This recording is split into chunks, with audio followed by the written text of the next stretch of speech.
विद्यार्थी मित्रांनो, सह्याद्री ट्युटोरियल्स मध्ये तुमचं स्वागत आहे.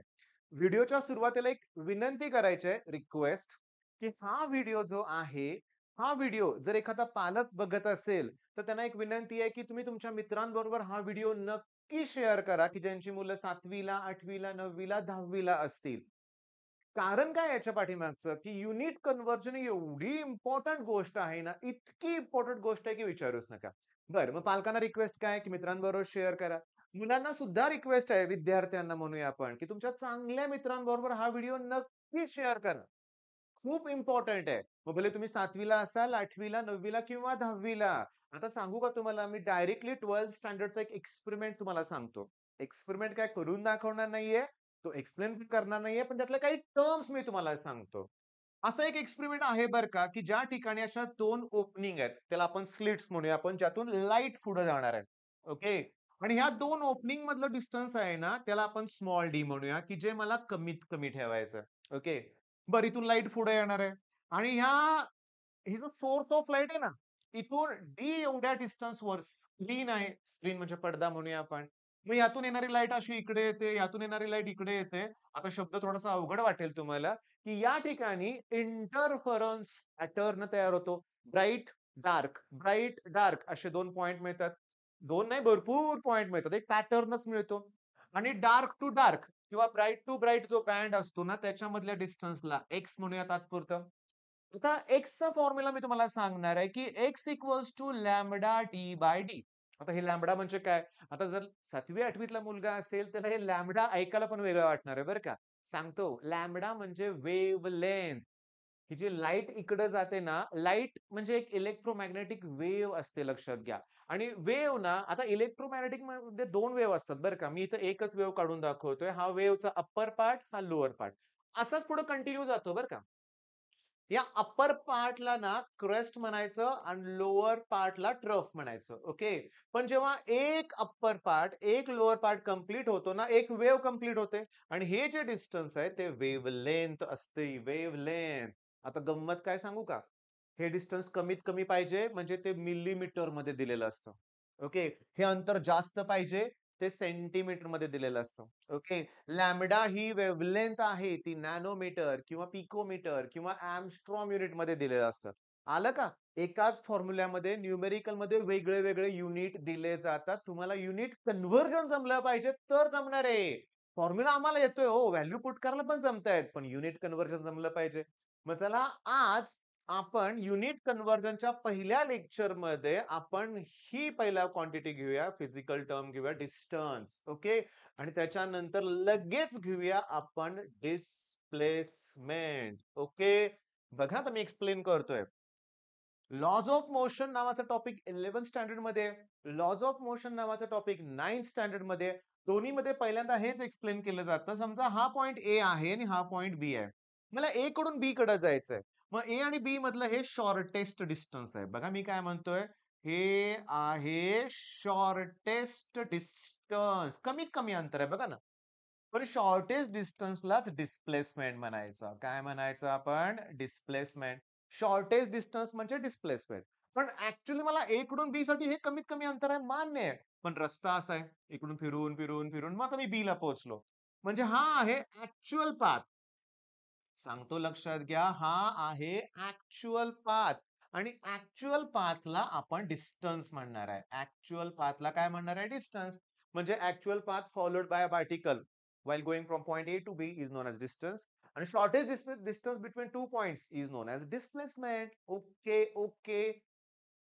आता लक्ष द्या. मला इथून ना साताऱ्यातून पुण्याला जायचंय. मी असं म्हणू का इथून पुणे किती मिलीमीटर आहे? किती सेंटीमीटर आहे? नाही. त्यावेळेस मी शब्द वापरणार आहे किलोमीटर. मला हे 2 पॉइंट मधलं डिस्टन्स मोजायचंय. मी म्हणू का ह्या 2 पॉइंट मधलं डिस्टन्स किती किलोमीटर आहे? नाही. तिथं योग्य ठरेल मिलीमीटर. एखादा व्हायरस असेल, एखादा बॅक्टेरिया असेल, मी मायक्रोस्कोप मधून बघतोय, मग त्याची साईज मिलीमीटर मध्ये असेल का? नाही असणार आहे. मायक्रोमीटर. Okay, micrometre. अजून काही स्मॉल पार्टिकल आहेत. मग नॅनोमीटर, पिकोमीटर, फेम्टोमीटर अशा टर्म्स येणार आहे, लक्षात घ्या. ओके. सेंटीमीटर पण आहे. आता हे कन्व्हर्जन आजच्या लेक्चरमध्ये बघायचंय आपल्याला अगदी व्यवस्थित. मग सगळ्यात महत्वाचं खरं, की समजा मला एखाद्या पार्टची ऑर्डर द्यायची आहे. ओके, मला बेंचेस बनवायचे आहेत आणि पुण्यात माझा जो फॅब्रिकेशनवाला आहे तिथे मला ऑर्डर द्यायची आहे. तो बेंच चांगले बनवतो. मग इथून फोन करून सांगू का मला 1 विथ 1 विथ, 2 विथ, 3 विथ, 3 विथाचा बेंच करा, 4 विथाचा बेंच करा असं म्हणणार आहे का मी? नाही. त्यावेळेस मला एक स्टँडर्ड कुठलंतरी युनिट द्यावं लागणार आहे, की जे युनिव्हर्सली एक्सेप्टेड असेल, ईझी टू यूज असेल. मग हे सगळे युनिट आपण कन्सिडर करतो हे सगळे इंटरनॅशनल युनिटमध्ये. सिस्टम इंटरनॅशनल एस-आय युनिट म्हणूया आपण. मग आता ही जे एस-आय युनिट आहे ना, मग आपली पहिली टर्म कोण होती? डिस्टन्स किंवा डिस्प्लेसमेंट. त्याचा एस-आय युनिट आहे मीटर, हे लक्षात घ्या. S-I unit of a distance किंवा डिस्प्लेसमेंटचं युनिट कोड आहे मीटर. हे लक्षात घ्या. मीटर. आता ऐका. जर मला समजून घ्या 100 सेंटीमीटर दिले असतील, तुम्ही सेकंदात सांगाल रे. 100 सेंटीमीटर म्हणजे 1 मीटर. पण हे कन्व्हर्जन कसं केलं ते मला सांगा ना? कसं केलं हे कन्व्हर्जन? तर सेंटीमीटरचं मीटर करताना अजून एक प्रश्न विचारतो. समजा 200 सेंटीमीटर आहे. अरे पटकन म्हणणार आहे तुम्ही 2 मीटर. पण हे कसं केलं सांगतो. सेंटीमीटरचं मीटरमध्ये कन्व्हर्ट करताना तुम्ही 100 न डिव्हाईड करताय. बघा ना, तुम्ही सेंटीमीटरचं मीटर करताना 100 न डिव्हाईड करताय. बरोबर 0 ला 0 हे कॅन्सल होणार 2 मीटर येणार आन्सर. पण मी आता जरा वेगळं काय सांगतोय बघा, समजून घ्या. खाली जे 100 आहे ना, मी त्याला 10^2 लिहितो. ओके, 100 म्हणजे 10^2 ना. हे +2 वर गेल्यावर -2 होतील. म्हणजे मला 200 इंटू 10^-2 मीटर येईल. म्हणजे मी आता लक्षात ठेवणार आहे, की सेंटीमीटरला 100 न डिव्हाईड करा, ते मीटरमध्ये कन्व्हर्ट होईल. पहिल्या या स्लाइडवरचा तो पॉइंट अतिशय इम्पोर्टंट आहे. लिहून घ्या. सेंटीमीटरचं मीटर कन्व्हर्ट करायचं आहे 10^-2 ओके आणि एसआय युनिट आहे मीटर. आता इम्पोर्टंट आहे. Area of the rectangle formula आहे लेंथ इंटू ब्रेड्थ. तर लेंथ सेंटीमीटरमध्ये दिले, ब्रेड्थ पण सेंटीमीटरमध्ये दिले. मग त्याला मीटरमध्ये कन्व्हर्ट केलं पाहिजे. मग या लेंथला 100 न डिव्हाईड करा, मीटरमध्ये कन्व्हर्ट झालं. ओके, ब्रेड्थला 100 न डिव्हाईड करा, मीटरमध्ये कन्व्हर्ट झालं. आता 100 इंटू 100 म्हणजे 10^4 आलं. 10^4 +4 वरती गेलं काय होणार आहे? -4. म्हणजे काय? जर तुमच्याकडं एरियाचं युनिट सेंटीमीटर स्क्वेअर असेल, डोकं वापरा. फक्त सेंटीमीटर असेल तर 10^-2 पण सेंटीमीटर स्क्वेअर असल्यावर 10^-4 घ्यावं लागेलच आणि कन्व्हर्ट होईल ते मीटर स्क्वेअर मध्ये बरं का बाळांनो. आता मी तुम्हाला सांगतो, जणू काय मी ऑफलाईन मध्ये शिकवतोय असं मला फील यायला लागलंय. मला खूप बरं वाटतंय. तुम्ही माझ्याशी अटॅच आहात. मला सांगा बघू. सेंटीमीटरचं मीटर करताना -2, सेंटीमीटर स्क्वेअरचं मीटर स्क्वेअर करताना -4. मग आता सांगा बघू सेंटीमीटर क्यूबचं मला मीटर क्यूब करताना कशानं मल्टिप्लाय करावं लागेल? सांगतो, सांगतो लक्ष द्या. एल इंटू बी इंटू एच. चला या लेंथचं मीटर करताना 100 ने डिव्हाईड करावं लागेल. याला परत 100 न, याला परत 100. 100 इंटू 100 इंटू 100 टोटल 6 झिरो आले. म्हणजे 10^6 झाले. डिनॉमिनेटरमध्ये 10^6 झाले रे. ते वर गेल्यावर काय होणार आहेत? 10^-6. ओके. चला बेस्ट झालं लक्षात घ्या हे. आता गंमत सांगू का? हे एरियाचं एसआय युनिट आहे. हे व्हॉल्यूमचं एसआय युनिट आहे. म्हणजे बघता-बघता आपल्या 4 फिजिकल क्वांटिटी झाल्या. कुठल्या सांगा बघू? डिस्टन्स. अजून काय झालंय? डिस्प्लेसमेंट. अजून काय झालं? एरिया. आणि अजून काय झालंय सांगा? व्हॉल्यूम. ओके. व्हिडिओ पॉज करा आणि हे SI unit of the SI unit is metre म्हणा. हे लिहू नका व्हॉल्यूमचा फॉर्म्युलाची काही गरज नाही. पण ते कन्व्हर्जन फॅक्टर तुम्हाला आता कधीही विचारलं आलं पाहिजे बरं का. हे बघा टार्गेट 100% यायचंय. ओके. मी नुसतं म्हणून होणार नाहीये, की करून दाखवू, करू. तुम्ही केलं पाहिजे. मग हे कधीही विचारलं तुम्हाला सांगता आलं पाहिजे. ओके. पण थांबा ना. एका मीटरमध्ये 100 सेंटीमीटर असतात. आपण आत्ताच बघितलंय. आणि एका सेंटीमीटरमध्ये 10 मिलीमीटर असतात. मग एका मीटरमध्ये 1000 मिलीमीटर असतात. म्हणजे मी असं लिहितो बघा. 1000 मिलीमीटर म्हणजे 1 मीटर.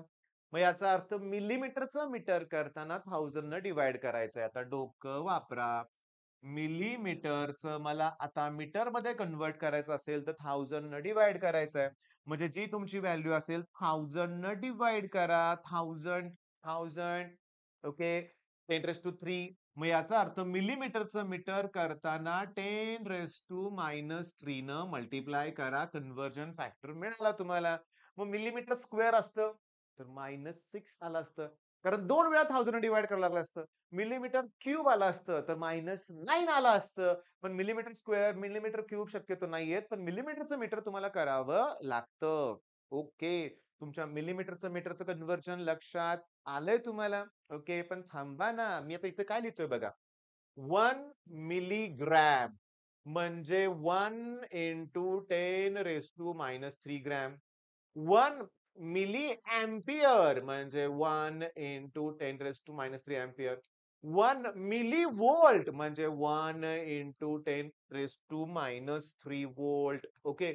म्हणजे आता डोक्यात आलंय मिली कुठेही येऊ दे. मिली आलं की 1000 न डिव्हाइड करायचं की ते या व्होल्टमध्ये, एम्पियरमध्ये, ग्रॅममध्ये कन्व्हर्ट कन्व्हर्ट होणार. मग चला ही पण स्लाइड परफेक्ट झाली. पहिल्या स्लाइडमध्ये बघितलं आपण सेंटीमीटर. दुसऱ्या स्लाइडमध्ये बघतोय आपण मिलीमीटर. ओके. मग आता मात्र शेवटच्या स्लाइडकडे जाऊया. आणि किती मिनिटं झाली रे? 10च मिनिटं मी तुमचा वेळ घेतलाय. तर ऐका. शांतपणे ऐका. मिलीमीटर, त्याच्यानंतर लिहितोय मी मायक्रोमीटर, त्याच्यानंतर मी लिहितोय नॅनोमीटर, त्याच्यानंतर लिहितोय मी पिकोमीटर आणि त्याच्यानंतर लिहितोय मी फेम्टोमीटर. ओके. सांगतो. मिलीचं मीटर करायचं आहे -3. ओळीन लक्षात ठेवायला सोपं आहे. हे मायक्रो सिम्बॉल बघा, मायक्रो. मायक्रो -6. ओके. नॅनो बघा, नॅनो लक्षात ठेवायला पण सोपं आहे, -9. पिको -12. Femto -15 metre. लिहून घ्या. ह्याची खूप गरज आहे. Micro volt, micro ampere, pico faraday. Okay. Nanometre तर समजूनच घ्या. ते वेव्हलेंथ साठी पण युज होतं. तर हे युनिट झाल्यानंतर मला अजून द्यायचे आहेत. कुठले? की 1 किलोमीटर मात्र 1000 मीटर. 1 किलोग्रॅम म्हणजे 1000 ग्रॅम. 1 किलो अँपिअर म्हणजे 1000 अँपिअर. आता डोकं वापरा. किलो कॅन्सल करण्यासाठी 1000 न मल्टिप्लाय करावं लागतंय. पण किलोमध्ये कन्व्हर्ट करायचं असेल तर 1000 न डिव्हाइड करावं लागेल. मग ग्रॅम हे आपण कुठं वापरतो? माससाठी वापरतो. अँपिअर हे कशाचं युनिट आहे? करंटचं युनिट आहे. आता 1 केव्ही किलो व्होल्ट म्हणजे 1000 व्होल्ट हे पोटेन्शियल डिफरन्सचं युनिट आहे. 1 किलो ओहम 1000 ओहम हे रेझिस्टन्सचं युनिट आहे. आता सांगू का तुम्हाला? म्हणजे मी तुम्हाला काय-काय शिकवलं बघा. Milli, micro, nano, pico, faraday, kilo पण थांबा ना, अजून पण आहे. 1 मेगाहर्ट्झ. मेगा. ओके. आता गंमत सांगतो. पुढचं होमवर्क देणार आहे. तुम्हाला नीट लक्ष द्या. हे हर्ट्झ कॅन्सल करणार आहे मी आणि आपल्याला जे माहिती आहे ते लिहिणार आहे मी. मी हर्ट्झ कॅन्सल करतो. हर्ट्झ कॅन्सल करतो. ओके. थांबा की अजून मग आता हर्ट्झ कॅन्सल करतोय मी, पण अजून मी काय लिहितोय बघा लक्षात घ्या. हे मिली मेगा पण कॅन्सल करतो. तर जे आपल्याला माहिती आहे ते लिहितो. 1 किलोबाईट, मेगाबाईट, गिगाबाईट आणि टेराबाईट. अरे स्टोरेजसाठी वापरत नाही का आपण? एक टीबीची डिस्क आहे, जीबी किंवा डाटा रोज तुम्हाला किती जीबी मिळतो, किती एमबी यूज झाला म्हणतो ना आपण. आता किलो म्हणजे 10⁻³ मेगा म्हणजे 10⁻6 बाईट येणार आहे. ओके. गिगा आणि टेरा तुम्ही मला सांगा किती आहे ते. आता या स्क्रीनवर जो दिसतोय तो सगळ्यात इम्पोर्टंट पॉइंट आहे बरं का. सगळ्यात इम्पोर्टंट पॉइंट तुम्हाला या स्क्रीनवरती दिसतंय लक्षात घ्या. ओके. घेऊया का सगळंच कन्व्हर्जन आज? काही गरज नाहीये. पण मी तुम्हाला सांगतो या व्हिडिओ लेक्चर नंतर मी तुमची टेस्ट घेणार आहे. ओके. तुम्हाला माहिती आहे आपण एक ह्याच्या अगोदरच्या लेक्चरमध्ये सुद्धा एक टेस्ट घेतलेली होती. मग टेस्टमध्ये काय विचारलं जाणार आहे तुम्हाला? सांगा. मिली अँपिअरचं अँपिअर करा. मिली व्होल्टचं व्होल्ट करा. मायक्रो म्हणजे किती घेणार? 10⁻⁻6. पिको म्हणजे काय घेणार? -12. नॅनो म्हणजे काय घेणार आहे? -9. ओके. Okay, okay. आणि तुम्हाला सांगतो आता जरा अवघड पाठ घेतो रे. जरासा अवघड पाठ घेतो. सांगा बघू, की 1 नॅनोमीटर म्हणजे 10⁻⁹ मीटर आणि एक हे युनिट द्यायचं राहिलं बरं का. एंगस्ट्रॉम म्हणजे 10⁻⁻10 मीटर. आता कसं करूया? समजून घ्या. मी काय म्हणतोय ते बघा. 1 नॅनोमीटर म्हणजे इथं असं थोडंसं मला ॲडजस्टमेंट करायचं हे -9 मीटर. हे तर बरोबर आहे.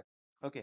आता मी काय करतोय याला 10 न मल्टिप्लाय करतोय आणि 10 न डिव्हाईड करतोय. 10 न मल्टिप्लाय हे अवघड आहे हां, अवघड आहे. 10 न मल्टिप्लाय केलं, 10 न डिव्हाईड केलं. 10 म्हणजे 10⁻1 असतं. ओके. आता हे मीटरमध्ये कन्व्हर्ट केलंय की मी आता. मग दॅट इक्वल्स टू 10 इंटू हे +1 वरती गेल्यावर काय होणार आहे? -1 ओके.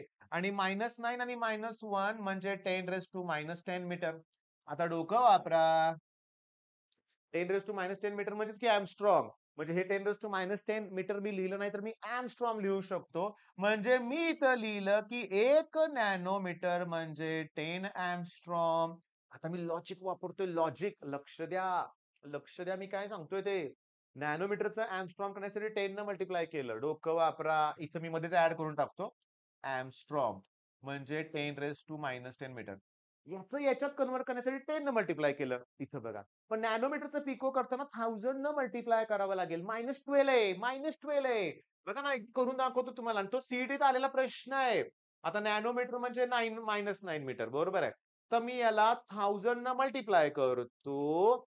1000 न डिव्हाईड करतो. मीटरच आहेत ते. +3 वरती गेल्यावर काय होतील? -3 होतील. म्हणजे हे 1000 आणि -3 झालं की -12 मीटर येईल. आणि 10⁻12 मीटर बघा 10⁻12 मीटर म्हणजेच पिकोमीटर म्हणजेच पिकोमीटर. म्हणजे हे नाही लिहिलं तर मी पिकोमीटर लिहू शकतो. म्हणजे 1 नॅनोमीटर म्हणजे 1000 पिकोमीटर. म्हणजे मला कन्व्हर्जन करताना इथून इथं कन्व्हर्जन करताना 1 मिलीमीटर म्हणजे 1000 मायक्रोमीटर. 1000 काय म्हटलं? इथं फरक बघा 3च आहे. 1 मायक्रोमीटर म्हणजे 1000 नॅनोमीटर फरक 3च आहे. 1 नॅनोमीटर म्हणजे 1000 पिकोमीटर फरक 3च आहे. 1 नॅनोमीटर म्हणजे 10 एंगस्ट्रॉम. आता ह्याचा वापर डायरेक्ट 12वीत कसा होतोय ते बघा. याचा वापर तुम्हाला डायरेक्ट 12वीत कसा होतोय ते बघा. मी समजावून सांगतो लक्ष द्या बघा. एक फॉर्म्युला आहे बरं का. 12.28 अपॉन रूट व्ही आणि त्याचं युनिट आहे एंगस्ट्रॉम बरं का. आणि दुसरा फॉर्म्युला आहे 1.228 अपॉन व्ही पण त्यावेळेस आन्सर नॅनोमीटर मध्ये येतंय. बरोबर आहे ना? की नॅनोमीटरचं आपण आता जस्ट कन्व्हर्जन बघितलंय 10 चा डिफरन्स आहे. मग नॅनोमीटरचा एंगस्ट्रॉम करायचा आहे. 10 न मल्टिप्लाय करायची आहे ना आपल्याला. बरं हे थोडंसं अवघड आहे जाऊ दे. बाकीचं घेतलेलं तरी कराल ना तुम्ही? नक्की करा लक्षात घ्या.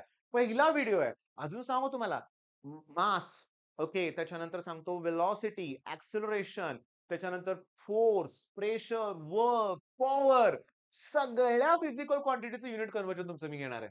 ओके. त्याचबरोबर केमिस्ट्रीमध्ये पण गॅस, गॅस ही इम्पोर्टंट टर्म आहे. त्याच्या पण प्रेशर, व्हॉल्यूम, टेम्परेचर याच मेजरेबल असतात क्वांटिटी. मग टेम्परेचर म्हणलं की 8वी झालंय. सेल्सियस, फॅरनहाइट, केल्विन, केल्विन सुद्धा 8वी झालंय बरं का लक्षात घ्या. सगळं कन्व्हर्जन घेणार आहे. मग तुम्ही हा व्हिडिओ तुमच्या मित्रांवर नक्की शेअर केला पाहिजे. फॉलो करा. एक 300-400 मुलं रेग्युलरली बघतात व्हिडिओ. मी खुश आहे. मी असं म्हणत नाही की मिलियन मध्ये व्ह्यूज व्हायला पाहिजेत.